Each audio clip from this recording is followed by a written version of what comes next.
स्वागत है प्रिय बच्चों, फिर से आपके अपने YouTube channel BL sir science classes Aklera की इस क्लास में। प्रिय बच्चों, कैसे आप? आशा करता हूँ अच्छे होंगे, स्वस्थ होंगे, मस्त होंगे, एकदम झकास होंगे और पढ़ाई में लगे होंगे।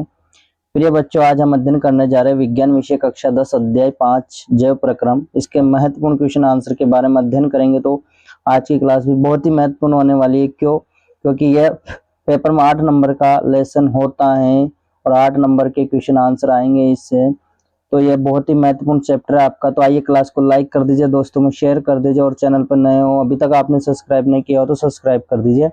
प्रिय बच्चों, क्वेश्चन आंसर की ओर बढ़ने से पहले ध्यान दें, किसी ने क्या खूब कहा है कि बेहतर से बेहतर की तलाश करो तुम, मिल जाए नदी तो समुद्र की तलाश करो तुम, टूट जाता है शीशा पत्थर की चोट से, टूट जाए पत्थर ऐसा शीशा तलाश करो तुम।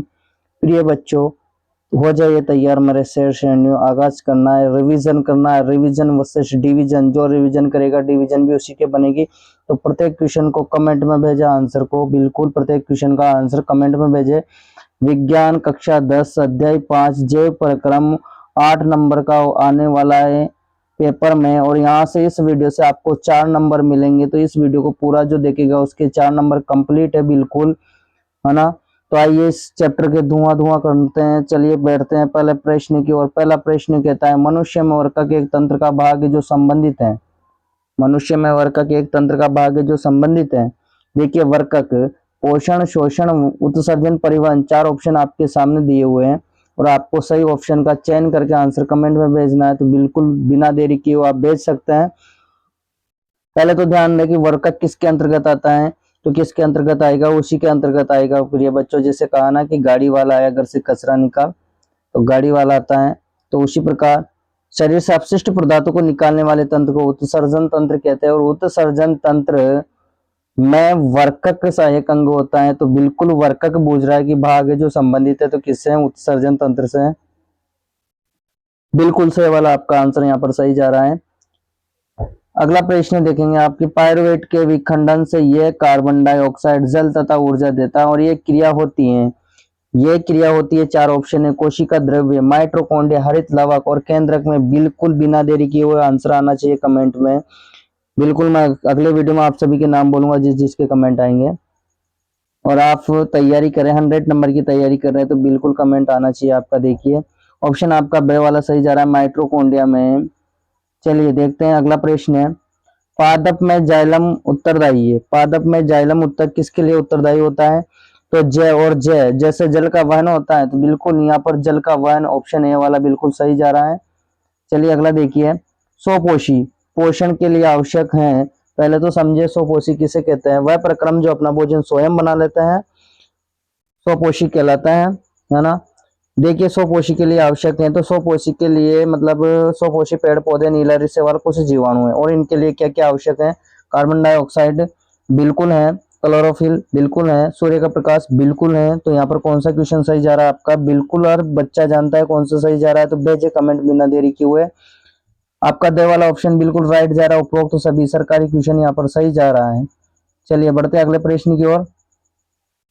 अगला प्रश्न कहता है, पत्तियों का हरा रंग किस वर्णक के कारण होता है? पत्तियों का हरा रंग किस वर्णक के कारण होता है? तो आ जाइए, बिल्कुल आंसर देंगे आप कमेंट में। बिल्कुल देख लीजिए क्वेश्चन को कि पत्तियों का हरा रंग किस वर्णक के कारण होता है। अब देखिए यहाँ पर 4 ऑप्शन है आपके पास, जेंथोफिल, क्लोरोफिल, क्रोमोप्लास्ट और ल्यूकोप्लास्ट, है ना। तो पत्तियों का हरा रंग किस वर्णक के कारण होगा? बिल्कुल बे वाला ऑप्शन आपका सही है, क्लोरोफिल वर्णक के कारण ही पत्तियों का हरा रंग होता है ना। चलिए अगला प्रश्न देखिए, यहाँ पर फिर बात आ गई है, फिर बात आ रही है कि देखिए, मानव में श्वसन तंत्र की क्रियात्मक इकाई को कहते हैं। बात इकाई की आ रही है, वो भी क्रियात्मक, वो भी किसमें? श्वसन तंत्र में। मानव में श्वसन तंत्र की क्रियात्मक इकाई को कहते हैं। तो यहाँ पर कौन सा आंसर आपका सही हो जाएगा? बिल्कुल भेजिए कमेंट में, कुपिका हो जाएगा। कुपिका, कुपिका श्वसन तंत्र की क्रियात्मक इकाई होती है, याद रखिएगा। चलिए इसी के साथ बढ़ेंगे अगले प्रश्न की ओर। अगला प्रश्न है, उत्सर्जन तंत्र की इकाई है। उत्सर्जन तंत्र की इकाई है ना। 4 ऑप्शन है, न्यूरॉन, नेफ्रॉन, वर्कक, फेफड़ा। तो कौन सी होगी? बिल्कुल नेफ्रॉन। नेफ्रॉन उत्सर्जन तंत्र की इकाई है, याद रखिएगा। अगला देखिए प्रोस्टेट ग्रंथि संबंधित है, प्रोस्टेट ग्रंथि संबंधित है नर जनन तंत्र से, पाचन तंत्र से, मादा जनन तंत्र से, तंत्रिका तंत्र से। तो देखिए प्रोस्टेट ग्रंथि किससे संबंधित होती है? बिल्कुल नर जनन तंत्र में प्रोस्टेट ग्रंथि पाई जाती है, क्योंकि अपने स्त्राव को ये छोड़ती है प्रोस्टेट ग्रंथि। तो ये प्रोस्टेट ग्रंथि नर जनन तंत्र में पाई जाती है, यानी नर में पाई जाती है। तो आपका ऑप्शन ए वाला बिल्कुल राइट जा रहा है। अगला देखिए, अगला प्रश्न कहता है कि मानव में भोजन को काटने व चीरने फाड़ने के लिए उत्तरदायी उपयोग दांत है ना। तो देखिए मानव में भोजन को काटने व चीरने फाड़ने के लिए उत्तरदायी दांत कौन माने जाएंगे? चार ऑप्शन आपके सामने देखिए, चणवक व अग्रचणवक, कर्तक व रत्नक, कर्तक व चणवक, रत्नक व चणवक। छुट्टियों का भरपूर फायदा उठाइए और पढ़ते रहे घर पे बिल्कुल। देखिए मानव में भोजन को काटने व चीरने फाड़ने के लिए उपयोगी है दांत बताना आपको, और ऑप्शन आपके सामने। कमेंट अभी तक नहीं आया, बहुत ही देर कर दिया आपने, गलत बात है, कमेंट आना चाहिए। तो देखिए यहाँ पर आपका ऑप्शन ब वाला बिल्कुल सही जा रहा है, कर्तक व रत्नक होते हैं, कर्तक व रत्नक होते हैं। अगला प्रश्न देखेंगे आप, बिल्कुल शानदार प्रश्न आपका, मजेदार प्रश्न है। प्रश्न कहता है आपका कि जठर रस में कौन सा अम्ल पाया जाता है? जठर रस में कौन सा अम्ल पाया जाता है? My dear HCl, NO3, CH3, COOH, H2SO4। तो आप बता सकते हैं, आप बिल्कुल इजी प्रश्न है कि कौन सा आंसर है आपका। बिल्कुल ये वाला सही चला जाएगा, आपका HCl अम्ल पाया जाता है, जिसका पूरा नाम हाइड्रोक्लोरिक अम्ल है। चलिए बढ़ते अगले प्रश्न की ओर। अगला प्रश्न है भी बिल्कुल शानदार प्रश्न है ना। ये आपका प्रश्न बैंक से बना हुआ प्रश्न है कि बोमेन संपुट निम्नलिखित में से किस तंत्र का भाग है? बोमेन संपुट किस तंत्र का भाग है? चार ऑप्शन है आपके पास, उत्सर्जन, पाचन, श्वसन, परिसंचरण। तो मैंने कहा ना, बोमन संपैंड गाड़ी वाला है, घर से कचरा निकाल, शरीर से अपशिष्ट पदार्थों को बाहर निकालने वाले तंत्र को क्या कहेंगे? उत्सर्जन। तो बोमेन संपुट भी उत्सर्जन में आएगा। कोशिका गुच्छ होते हैं बड़े बड़े, है ना, कोशिका गुच्छ को बोमेन संपुट कहते हैं। तो उत्सर्जन तंत्र का आएगा, बिल्कुल ये वाला ऑप्शन सही हो जाएगा आपका। अगला देखिए, अगला क्वेश्चन भी शानदार है, बिल्कुल इजी है कि मानव में हृदय एक तंत्र का भाग है जो संबंधित है। बिल्कुल हृदय, पोषण, उत्सर्जन, श्वसन, परिसंचरण। अब परिसंचरण ही राइट आंसर माना जाएगा आपका। परिसंचरण आ जाए, परिवहन आ जाए, वहन आ जाए, तीनों आ जाए तो भी यही अर्थ है तीनों का। तो आपका ऑप्शन दे वाला बिल्कुल राइट है। अगले प्रश्न को आप ध्यान पूर्वक देखेंगे। अगला प्रश्न आपका, पर्ण में छिद्रों के खुलने व बंद होने की का कार्य किसके द्वारा होता है? पर्ण में यानी पत्तियों में छिद्र के खुलने व बंद होने का कार्य किसके द्वारा होगा? हरित लवक के द्वारा, जाइलम के द्वारा, द्वार कोशिका के द्वारा, फ्लोएम के द्वारा। तो रंध्र को खोलने व बंद होने में कौन सी कोशिका सहायक है? बिल्कुल द्वार कोशिका से वाला ऑप्शन आपका बिल्कुल सही जा रहा है यहाँ पर। चलिए बात करते हैं अगले प्रश्न की। तो अगला प्रश्न भी आपका शानदार है। संकुचन के समय हृदय के अंदर रक्त के बच्चे नहीं है, यहाँ पर पच्चे हैं। क्या है? पच्चे। पच्चे प्रवाह को रोकता है। वाल्व, नीले की दीवार, आलिंद की दीवार, उपरोक्त सभी संकुचन के समय। तो आप बिल्कुल ध्यान से देखेंगे, संकुचन के समय हृदय के अंदर रक्त के पच्चे प्रवाह को कौन रोकता है? वाल्व, नीले की दीवार, आलिंद की दीवार या उपरोक्त सभी? बिल्कुल बिना देरी किए हुए कमेंट में आंसर भेजें। वाल्व, ऑप्शन ए वाला सही हो जाएगा आपका। अगला देखिए, मानव में फुफ्फुस, फेफड़े किस तंत्र का भाग है? मानव में फुफ्फुस या फेफड़े किस तंत्र का भाग है? पोषण, उत्सर्जन, श्वसन, परिसंचरण। पहले तो दिमाग लगाइए कि फेफड़े किस में पाए जाते हैं? बिल्कुल श्वसन तंत्र में पाए जाएंगे। तो ऑप्शन से वाला बिल्कुल राइट हो जाएगा आपका। चलिए मेरे शेर शेरनियों, बिल्कुल कमेंट करें, यहाँ पर दाड़े, यहाँ पर दाड़ोगे तो एग्जाम हॉल में भी दाड़ोगे और नंबर बेस्ट आएंगे। अगर यहाँ पर ही डिले रह गए तो फिर एग्जाम हॉल में भी आपकी बहुत बुरी हालत हो जाएगी। देखिए मानव उत्सर्जन के आधार पर है, मानव उत्सर्जन के आधार पर है, क्या है? Aminotelic, यूरोटेलिक, यूरोटेलिक, aminotelic. तो देखिए इसका आंसर कौन देगा? बिल्कुल अच्छी तरह से सोच समझ के कमेंट में आंसर भेजे। बिल्कुल आपका से वाला आंसर सही जा रहा है, यूरोटेलिक।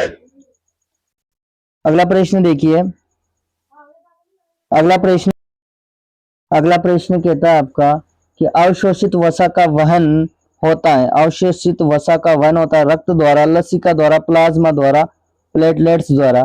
तो अवशोषित वसा का वहन किसके द्वारा होगा? बिल्कुल बिल्कुल देखिए किसके द्वारा होगा, अवशोषित वसा का लसिका के द्वारा होता है डियर, लसिका के द्वारा, है ना। तो यहाँ पर आपका ब वाला ऑप्शन सही जा रहा है। देखिए अगला प्रश्न है आपका, तीन कोष्ठीय हृदय पाया जाता है। बिल्कुल शानदार क्वेश्चन है। तीन कोष्ठ का हृदय किसमें पाया जाता है? क्या मछली में, मानव में, मेंढक में, या उपरोक्त में से कोई नहीं?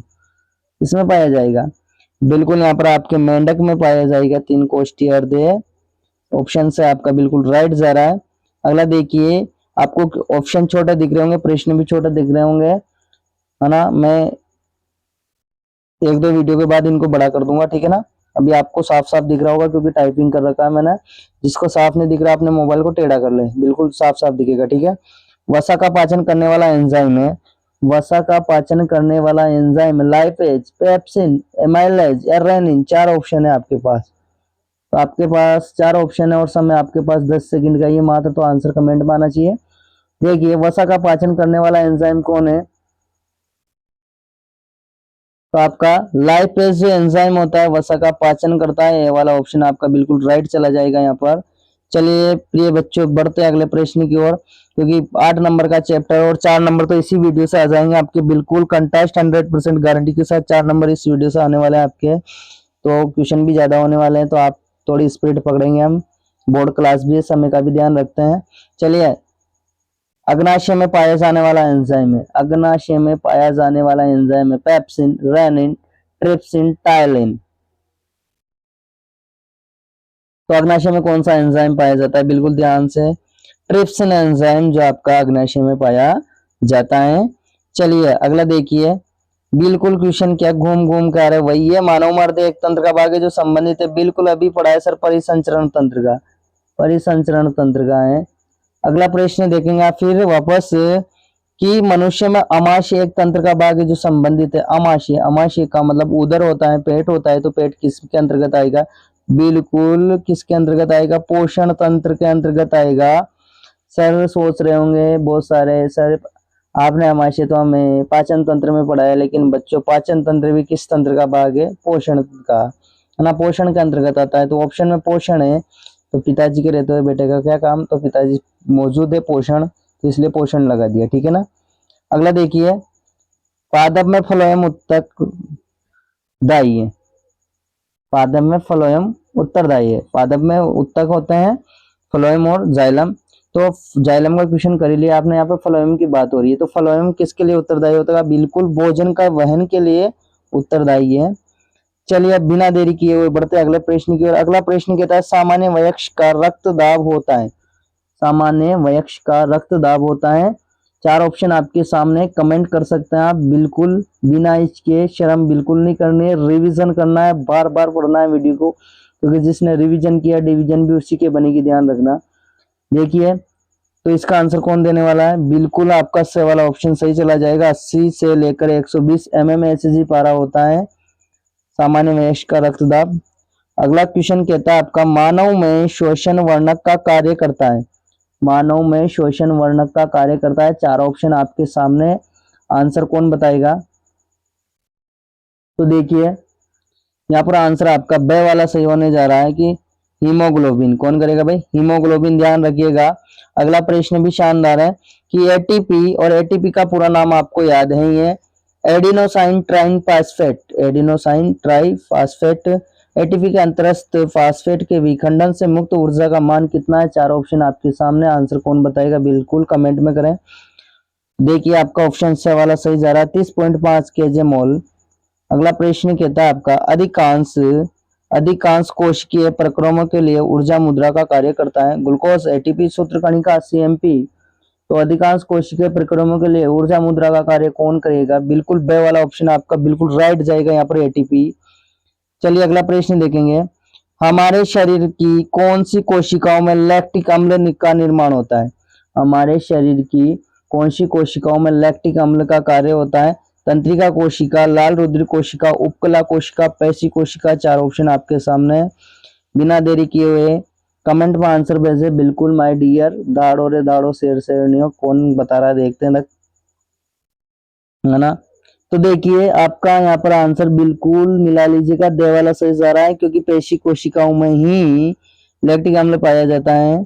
अगला प्रश्न देखिए, पेप्सिन एंजाइम द्वारा पाचन किया जाता है। पेप्सिन एंजाइम द्वारा पाचन किया जाता है। तो यहाँ पर देखेंगे आप वसा का, कार्बोहाइड्रेट्स का, प्रोटीन का या जल का, 4 ऑप्शन आपके सामने है, ये रखे हैं और आपको राइट आंसर बताना है। तो देखिए आपका राइट आंसर यहाँ पर स वाला सही जाएगा। प्रोटीन का पाचन करता है, पेप्सिन एंजाइम प्रोटीन का पाचन करता है। अगला देखिए, प्रकाश संश्लेषण की क्रिया संपन्न होती है सूत्रकणिका, केंद्रक में, गोल्जी काई में, क्लोरोप्लास्ट में। 4 ऑप्शन आपके सामने हैं और बिल्कुल इजी प्रश्न है, बिल्कुल शानदार मजेदार ललन टॉप प्रश्न है। प्रकाश संश्लेषण की क्रिया संपन्न होती है तो किसमें होती है? बिल्कुल देखिए आपका ऑप्शन द वाला सही जा रहा है, क्लोरोप्लास्ट में। क्लोरोप्लास्ट में क्यों होगी? क्योंकि क्लोरोप्लास्ट में क्लोरोफिल वर्णक होता है और पत्तियों में हरे रंग का कारण वही होता है और पत्तियां ही पेड़ की फैक्ट्री होती है जो कि भोजन बनाने में काम आती है। तो क्लोरोप्लास्ट है, रीजन मैंने आपको बता ही दिया है, समझ गए होंगे। चलिए अगला देखिए, प्रकाश संश्लेषण की क्रिया के लिए आवश्यक नहीं है, आवश्यक वाला क्वेश्चन पढ़ लिया आपने, बात कर रहा नहीं है। CO2 ये तो जरूरी है, क्लोरोफिल ये भी जरूरी है, सूर्य का प्रकाश ये भी जरूरी है, O2 ऑक्सीजन ये जरूरी नहीं है माय डियर, क्योंकि ये तो वो स्वयं सांस में निकालते हैं, है ना, ग्रहण थोड़ी करते हैं वो। चलिए अगला देखिए, अगला प्रश्न कहता है जैव उत्प्रेरक क्या कहलाते हैं? हार्मोन, एंजाइम, अभिकारक, विटामिन। तो जैव उत्प्रेरक क्या कहलाएंगे? जैव उत्प्रेरक क्या कहलाएंगे? बी वाला ऑप्शन आपका राइट जा रहा है, एंजाइम कहलाएंगे। क्या कहलाएंगे? एंजाइम। चलिए बढ़ते हैं अगले प्रश्न की ओर। शरीर से अपशिष्ट पदार्थों को बाहर निकालने वाले प्रक्रम को कहलाता है? अभी मैंने जस्ट कहा था गाड़ी वाला आया घर से कचरा निकाल, तो शरीर से अपशिष्ट पदार्थों को बाहर निकालने वाले प्रक्रम को, उसी प्रकार शरीर से अपशिष्ट पदार्थों को बाहर निकालने वाले प्रक्रम को क्या कहते हैं? सभी को पता है, आंसर आना चाहिए, बिल्कुल इजी प्रश्न है। कमेंट बॉक्स भरा जाना चाहिए और क्लास को दौड़ा दो, दोस्तों में शेयर कर दो, अपने फेसबुक, इंस्टाग्राम, व्हाट्सएप सभी पर लिंक लगा दो, इसको दौड़ा दो, ज्यादा से ज्यादा सब्सक्राइब इकट्ठे कर दो इस पे चैनल पर। मैं आपको बेस्ट से बेस्ट वीडियो डाल दूंगा, किसी के कहने पर वीडियो बंद नहीं करूंगा आप, ठीक है ना। आपके नंबर आने चाहिए बिल्कुल। शरीर से अपशिष्ट पदार्थों को बाहर निकालने वाले प्रक्रम कहलाता है, तो क्या कहलाएगा? क्या कहलाता है? देखिए ध्यान से वाला ऑप्शन आपका राइट जा रहा है, उत्सर्जन कहलाएगा। चलिए अगला प्रश्न देखिए, श्वसन में ग्लूकोज पायरुवेट में विखंडित हो जाता है, किसमें होगा? बिल्कुल राइट आंसर कौन बताएगा? कोशिका द्रव्य भी आ रहा है, सूत्र कणिका भी आ रहा है, गोल्जी का केंद्रक भी आ रहा है, 4 ऑप्शन है। अभी यहाँ पर चयन आपको करना है कि न्योता किसके दोगे, पिताजी के दोगे या पुत्र के दोगे। अब सोच समझ के लगाएं, क्योंकि श्वसन में ग्लूकोज पायरुवेट के विखंडित हो जाता है ना। तो 4 ऑप्शन आपके सामने रखे हैं और आंसर आपको देने हैं, बिल्कुल आंसर देना आपको। कौन बताएगा? बिल्कुल ए वाला ऑप्शन सही है, कोशिका द्रव्य, क्योंकि कोशिका द्रव्य के अंतर्गत ही कोशिकांग आते हैं, ठीक है ना। चलिए अगला प्रश्न कहता है आपका, रक्त दाब मापने के लिए प्रयुक्त किया जाने वाला उपकरण है अथवा कौन से यंत्र द्वारा रक्त दाब मापा जाता है? क्वेश्चन 2 तरीके से पूछ लिया, देखिए अथवा लग रहा है बीच में। पहला बोर्ड वाले ने क्वेश्चन पूछा रक्त दाब मापने के लिए प्रयुक्त किया जाने वाला उपकरण है, और वही क्वेश्चन घुमा के अगले साल उसने पूछा था कि कौन से यंत्र द्वारा रक्त दाब मापा जाता है? स्पाइगोनोमीटर, बैरोमीटर, स्टेथोस्कोप, लैक्टोमीटर। 4 ऑप्शन आपके सामने बिल्कुल, और आंसर आपको देना है और बताइए कौन सा आंसर सही होगा। तो यहाँ पे मेरा तो ए वाला सही जा रहा है, आप मिला लीजिएगा, स्पाइगोनोमीटर। अगला देखिए, निम्न में से कौन फेफड़ों से ऑक्सीजन युक्त रक्त प्राप्त करता है? बाया अलिन, दाया अलिन, बाया नीलिय, दाया नीलिय। 4 ऑप्शन आपके सामने, आंसर कौन बताएगा भाई, देखते हैं। तो आंसर आपका यहाँ पर सही जा रहा है बिल्कुल दे वाला। दे वाला आपका आंसर क्यों सही जा रहा है? क्योंकि दाया नीलिय। चलिए अगला प्रश्न देखिए, हृदय के किस प्रकोष्ठ की दीवार मोटी और मजबूत होती है? हृदय के किस प्रकोष्ठ की दीवार मोटी और मजबूत होती है? दाया अलिंद की, बाया अलिंद की, दाया नीले की, बाया नीले की। कौन बताएगा? बिल्कुल कौन बताएगा? यहाँ पर आपका द वाला ऑप्शन सही जा रहा है ना। हृदय के किस प्रकोष्ठ की दीवार मोटी और मजबूत होती है? तो देखिए आपका यहाँ पर द वाला ऑप्शन बिल्कुल राइट जा रहा है, बाया अलिंद की। और यहाँ पर एक मिसप्रिंट हो गई है, आप हैंड टू हैंड सुधार कीजिएगा इसका, कि निम्न में से कौन फेफड़ों से ऑक्सीजन युक्त रक्त प्राप्त करता है? ये क्वेश्चन आपका थोड़ा सा किताब वाले ने गलत आंसर दे रखा है इसका, मुझे याद आ गया, मैं बता रहा हूँ। किताब वाले ने बिल्कुल टाइपिंग करते वक्त किताब वाले की गलती नहीं है बेचारे की, ये कंप्यूटर वाले इधर उधर कर देते हैं। ठीक है, निम्न में से तो गलत दे रखा था तो मैं इसको सही कराऊं, देख लीजिए। निम्न में से कौन फेफड़ों से ऑक्सीजन युक्त रक्त प्राप्त करता है ना? तो इसका आंसर आपका ए वाला सही जाएगा बच्चों, ए वाला बाया अलिंद, है ना? वो किताब वाले ने दे वाला छाप रखा था, गलत है वो ना, ए वाला सही जाएगा, ए वाला बाया अलिंद। और हृदय के किस प्रकोष्ठ की दीवार मोटी होती है? दे वाला सही जाएगा, बाया नीले। ठीक है ना? चलिए अगला प्रश्न देखिए, हीमोग्लोबिन रुधिर में पाया जाता है, हीमोग्लोबिन रुधिर में पाया जाता है लाल रुधिर कणिकाओं में, श्वेत रुधिर कणिकाओं में, बिंबाणु में, लिम्फोसाइट्स में।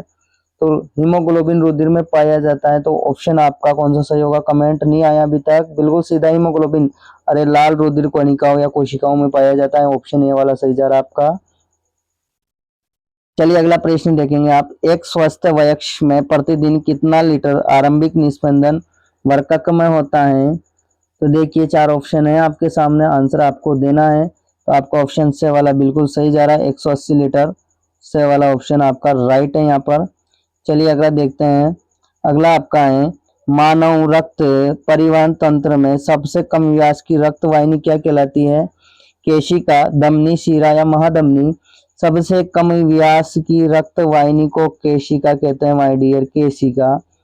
चलिए अगला देखिए, रुधिर का थक्का बनाने में सहायता करने वाली कोशिकाएं, है ना? कोशिकाएं हैं तो कौन है? लाल रुधिर कणिका है, बिल्कुल नहीं है। श्वेत रक्त कोशिकाएं, बिल्कुल नहीं है। प्लेटलेट्स है, इनमें से कोई नहीं, प्लेटलेट्स हैं। बिंबाणु जिसे कहते हैं रुधिर का थक्का बनाने में काम आती है।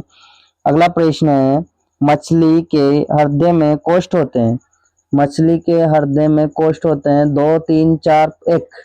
तो मछली के हृदय में कोष्ठ होते हैं तो कितना होता है भाई? बिल्कुल देखिएगा, 2 होते हैं, 2 हृदय के कोष्ठ पाया जाता है मछली में, 2। चलिए अगला देखिए, श्वसन का मुख्य उद्देश्य क्या है? गैसों का विनिमय करना, ग्लूकोज के ऑक्सीकरण से ऊर्जा प्राप्त करना, भोजन को पाचन, है ना, भोजन का पाचन, अपशिष्ट पदार्थों को बाहर निकालना। तो देखिए श्वसन जो कि मनुष्य के में ही आता है, जीव जंतुओं में भी आता है। अपन यहाँ पर जो प्रक्रम पढ़ रहे हैं, है ना, 4 प्रक्रम चल रहे हैं, पोषण, शोषण, वन, उत्सर्जन। शोषण से क्वेश्चन पूछा है कि शोषण का मुख्य उद्देश्य क्या होता है? देखिए शोषण का मुख्य उद्देश्य क्या होगा, तो यहाँ पर आपका बे वाला ऑप्शन बिल्कुल राइट जाएगा। शोषण का मुख्य उद्देश्य ग्लूकोज के ऑक्सीकरण से ऊर्जा उत्पन्न करना। अगला प्रश्न कहता है, इथाइल अल्कोहल बनता है, इथाइल अल्कोहल बनता है दहन में, वायवीय शोषण में, अवायवीय शोषण में, और किसी में भी नहीं। तो देखिए अब इसका आंसर कौन बताएगा? देखिए इसका आंसर आपका स वाला सही जा रहा है, अवायवीय शोषण में। यह हमने एमसीक्यू प्रश्न है, एमसीक्यू प्रश्न है जिसे कि हम बोलते हैं बहुविकल्पीय प्रश्न बोलते हैं, और ये पेपर में 18 नंबर के आते हैं, जिसे अबसद कहते हैं हम सीधी भाषा में। ये हमने इस चैप्टर के अबसद का दुआ दुआ कर दिया। बढ़ते हैं, अब तैयार हो जाइए, बढ़ेंगे हम। रिक्त स्थानों की पूर्ति कीजिए। अब रिक्त स्थानों में बिल्कुल यहाँ पर थोड़ी जगह कम है तो मैं ऐसे लिखूंगा, आप समझ जाइएगा कि हृदय पेशी अंग जो हमारी आकार का होता है, तो हृदय पेशी अंग जो बंद मुट्ठी के आकार का होता है, किसके आकार का होता है? बंद मुट्ठी के आकार का होता है। पहला रिक्त स्थान हो जाएगा आपका, देखिए ध्यान से, बंद मुट्ठी के आकार का, है ना, किसके आकार का? बंद मुट्ठी के आकार का। अगला प्रश्न पढ़ेंगे आपकी, घास खाने वाले शाकाहारी का सेलुलोज पचाने के लिए लंबी की आवश्यकता होती है, तो किसकी आवश्यकता होती है भाई? क्षुद्रांत की आवश्यकता होती है। मैं यहाँ पर लिख रहा हूँ क्षुद्रांत, क्षुद्रांत की आवश्यकता होती है। ठीक है, तीसरा प्रश्न पढ़ेंगे, जब हम श्वास अंदर लेते हैं हमारी पसलियां ऊपर उड़ती है और हमारा डायाफ्राम हो जाता है, तो कैसा हो जाएगा? चपटा। कैसा हो जाता है? चपटा। चौथा रिक्त स्थान पढ़ेंगे आपकी, रुधिर में एक तरल माध्यम होता है जिसे कहता है, तो क्या कहते हैं? देखिएगा क्या कहते हैं, बिल्कुल क्या कहेंगे? प्लाज्मा कहेंगे। क्या कहेंगे? प्लाज्मा। प्लाज्मा कह दिया हमने, ठीक है, क्या बोल दिया? प्लाज्मा।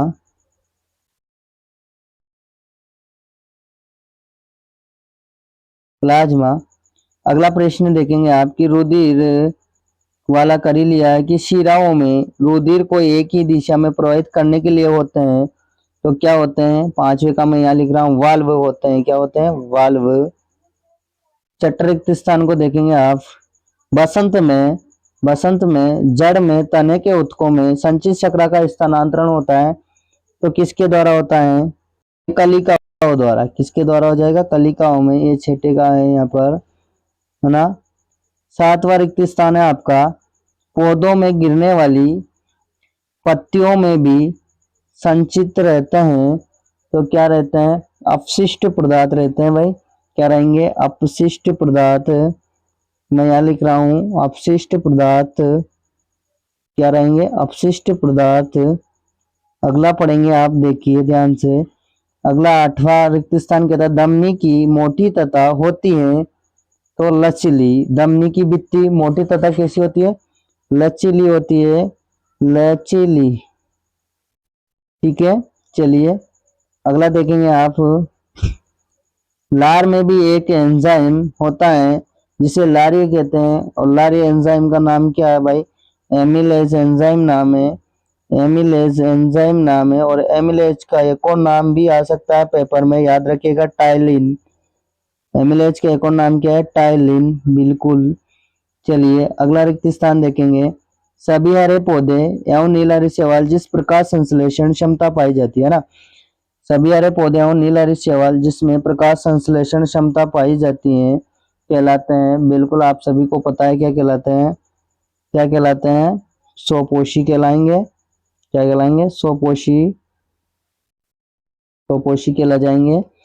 चलिए अगला देखेंगे आप कि एक कृत्रिम वर्धक नाइट्रोजनी अपशिष्ट उत्पादों को रुधिर से द्वारा निकालने की एक युक्ति है। तो उसे क्या कहेंगे? अपोहन कहते हैं। अपोहन, डायलिसिस भी बोलते हैं जिसे। अपोहन। क्या कहेंगे? अपोहन। ठीक है ना, डायलिसिस भी बोलते हैं, याद रखिएगा। अगला देखिए, अम्बीबा में पाचन होता है तो किसके द्वारा होगा अम्बीबा में पाचन? खाकदानी के द्वारा। खाकदानी के द्वारा होता है। ठीक है ना।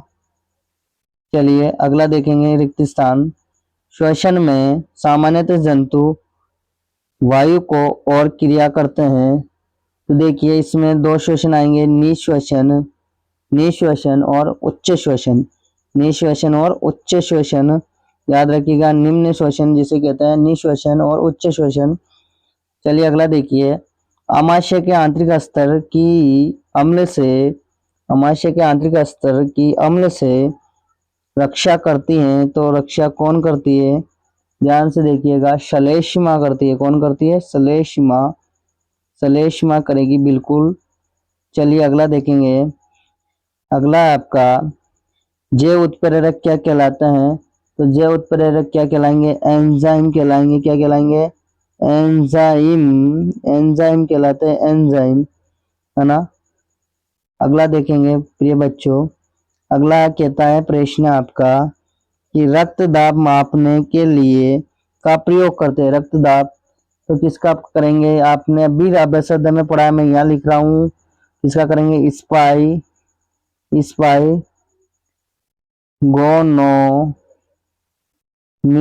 स्पाइगोनोमीटर का करेंगे। चलिए अगला देखिए, रंध्र के खोलने में बंद होने की क्रियाविधि नियंत्रित करती है। तो रंध्र के खोलने में बंद करने में कौन कौन क्रियाविधि नियंत्रण करेगा? द्वार कोशिकाएं। कौन करेगी? द्वार कोशिकाएं करती है प्रिय बच्चों। ये लीजिए, इसका दुआ दुआ कर दिया। अगला प्रश्न देखेंगे आप, बिल्कुल शानदार है वो भी, कि मानव आहार नाल में भोजन में मिलने वाला प्रथम एंजाइम है।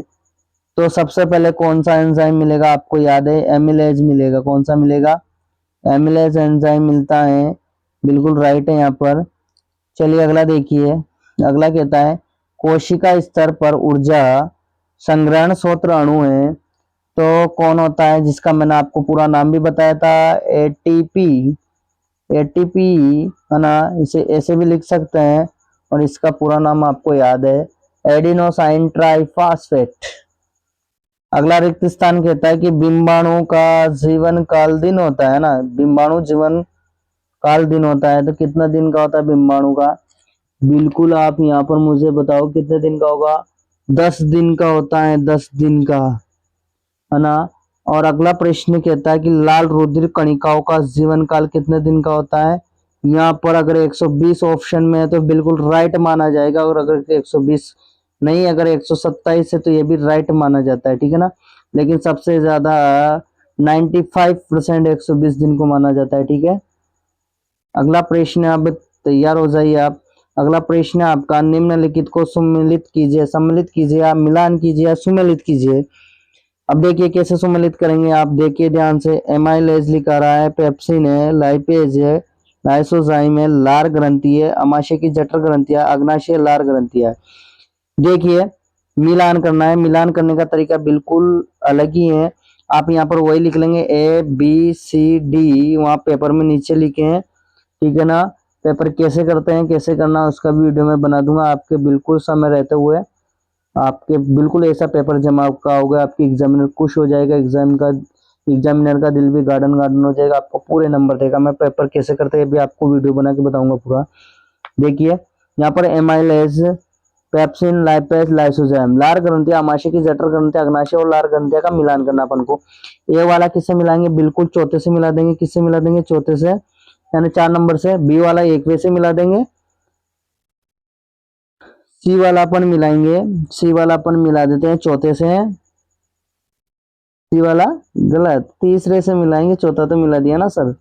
और डी वाला 1वें से। तो एक बार फिर देख लीजिएगा, यहाँ पर आपके एमाइलेज, एमाइलेज मिला लार ग्रंथियों से, पेप्सिन मिला लार ग्रंथियों से, है मिला गया नहीं। ऑप्शन देखे ध्यान से, एमाइलेज, पेप्सिन, लाइसोजाइम, लार ग्रंथियां, अमाशय की जठर ग्रंथियां, अग्नाशय लार ग्रंथियां। 2 बार लार ग्रंथियां, तो कंफ्यूज ना हो, ये राइट मिलाया मैंने बिल्कुल। ए वाला चौथे से मिला, एमाइलेज लार ग्रंथियों से। देखिए पेप्सिन, पेप्सिन एंजाइम भी, देखिए पेप्सिन जो बी मिला है वो बी किससे मिला है, बी वाला किससे मिलेगा, है दूसरे से मिलेगा। ध्यान नहीं दिया ना, दूसरे से मिलेगा, क्योंकि आपने देखिए ध्यान से देखिएगा इसे, बी वाला दूसरे से किससे मिला, पेप्सिन अमाशय में, ठीक है ना। लाइपेज, तो लाइपेज तीसरे से मिल गया, अग्नाशय से। और लाइसोजाइम एक से मिल गया, लार ग्रंथियों से। लाइसोजाइम और एमाइलेज दोनों लार ग्रंथियों से मिलता है। एक बार फिर बता रहा हूं, ध्यान से देखिएगा। फिर संख्या लिख रहा हूं, ABCD। ए वाला चौथे से 4 नंबर से मिला, बी वाला दूसरे से मिला, सी वाला तीसरे से मिला, और डी वाला 1वें से मिला। ये आपके बस रिक्त स्थान मिलान संपन्न हुए इस पाठ की। आज के लिए इतना ही है, मिलेंगे नेक्स्ट वीडियो में। तब तक आप क्लास को लाइक कर दीजिए, दोस्तों में शेयर कर दीजिए। चैनल पर नए हो, अभी तक सब्सक्राइब नहीं किया हो तो सब्सक्राइब कर दे, और पुराने तो और भी बच्चों को जोड़े। प्रिय बच्चों, मिलते हैं नेक्स्ट वीडियो में।